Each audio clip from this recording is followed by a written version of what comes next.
At that, Terry sighed and looked up at the stars. She said it's too bad that these aliens can't run into some of these mythical creatures that were in the stories told tonight.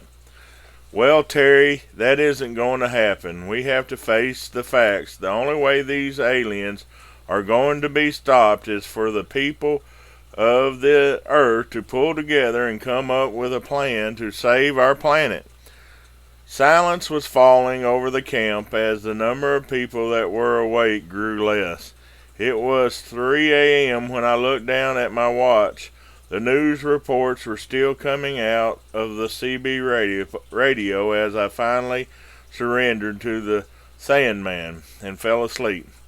I awoke to the sizzling and hissing sound of the fire as Dad poured water on it. Mom was telling Terry to wake up because her dad and brother were waiting in their truck. Trying to make sense of what was happening, I sat up and asked, "What's going on?" As Terry stood up, Mom said, "We all have to evacuate because the aliens are getting closer, and besides, it's breaking day light, and we need to get back on the road so we can get to your grandma's before noon." I stood up and took Terry's hand and pulled her close so I could give her a hug as she said, "Well, I guess this is goodbye," as tears began to flow from her blue eyes. We stood there holding each other in silence for a moment as I tried to think of the perfect words to say that would make her feel better. All I could come up with was, "It's going to be all right." Terry's dad opened up his truck door and yelled out, "Come on and get in the truck. We've got to go." Terry turned and started to walk away, but stopped, turned back around to me, and put her arms around my neck as she kissed me on the lips, then said, "I think you're right. We'll see each other again someday." I stood at the car door as I watched her jump in the truck and her dad drive away. I must have been in a daze because Mom yelled out, "Earth to Timmy!" Then I said, "Oh, I'm sorry, Mom," as I got in our car.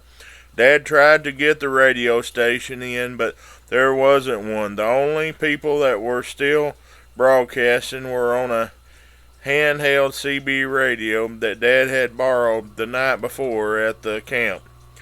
What was being said on it was heartbreaking.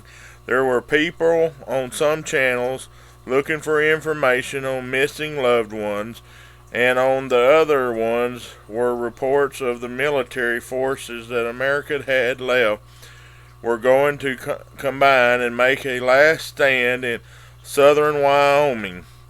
My Dad figured that meant an all-out nuclear attack.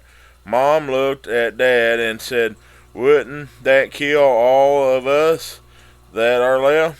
He looked up and said, "Yes, but it's like this, dear. They figure if we can't have our planet, nobody else is going to have it either." A couple hours passed as Dad drove on.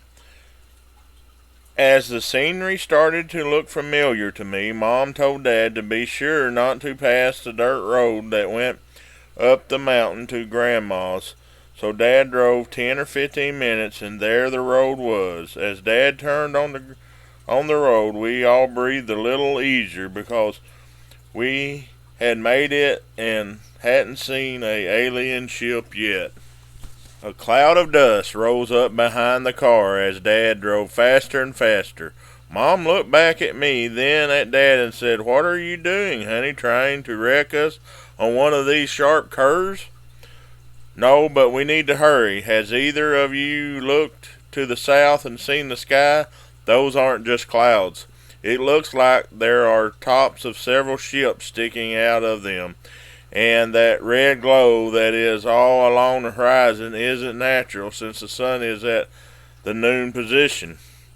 Rounding the next curve, the left front tire rolled off the rim. Dad locked up the brakes and tried to control the car as it wheezed back and forth across the road. Finally, he got it stopped just inches before hitting a huge pile of large rocks that had been put alongside of the road to stop cars from running down the mountainside.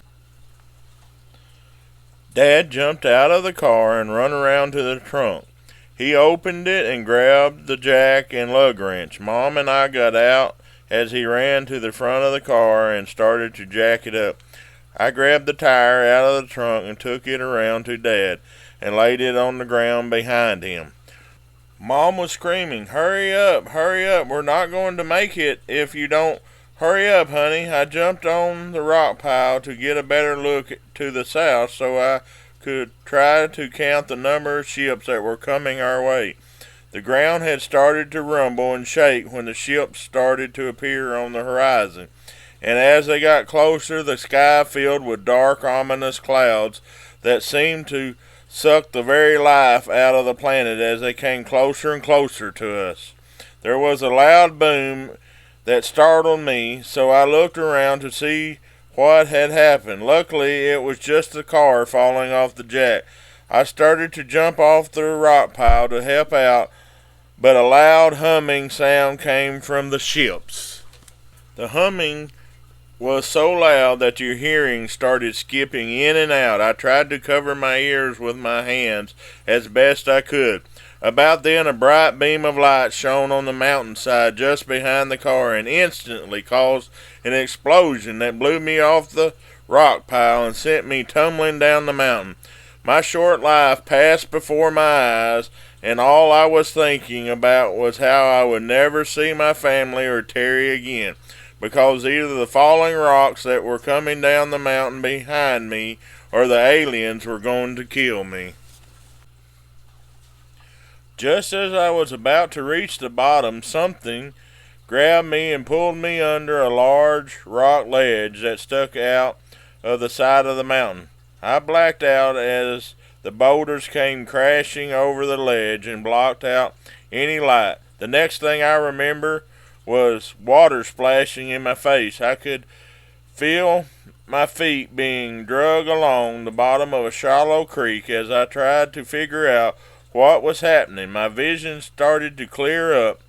I looked over to the side of the creek. There were trees, rocks, and all the normal sights of a stream passing by at an unbelievable rate, almost to the point that individual objects couldn't be seen. I looked down as I expected to see the thin, bony legs and feet of an alien that was taking me back to its ship, but to my surprise, there were these two huge hairy feet that would make 3 of a normal man-sized foot. The size of this creature must have been enormous, because I was being held about waist high on the creature, and my feet just did touch the bottom of the creek. And just last month, my doctor checked my height, and I was 5 feet 9 inches tall. That would mean that the height of this thing was over 10 feet tall. The loud humming started again, and the ground started to quiver just like before on the mountainside. I knew what would be next. That bright light would come from the ship, and it would all be over. But this creature must be smarter than I thought, because just as the light shone on the water behind us, the creature made an abrupt turn to the left and entered the forest. Alright, be on the lookout for Volume 5 of The Myths of Life and see what happens to Timmy.